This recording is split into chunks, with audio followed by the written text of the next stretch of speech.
নমস্কার, আপনারা সবাই কেমন আছেন? আমি আবার চলে এসেছি আমাদের ছাদের বাগানের আরেকটি ভিডিও নিয়ে আপনাদের কাছে। আজ আমি আপনাদেরকে চলুন নিয়ে যাব আমাদের যে ছোট ছাদের বাগানটা রয়েছে, মানে বেডে যে গাছগুলো আছে আপনারা কম বেশি সকলেই জানেন, সেখানে নিয়ে যাব।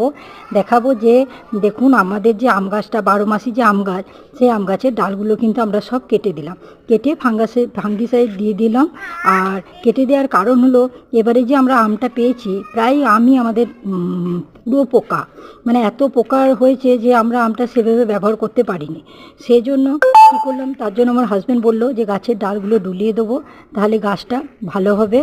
আর সঙ্গে দুটো অপরাজিতা ছিল, একটা ব্লু আর একটা পিঙ্ক কালারের, সেই দুটো কেটে দেওয়া হলো। ডালগুলো কেটে গাছটা রইলো, গোড়াটা রইলো, দুটো কেটে দেওয়া হলো।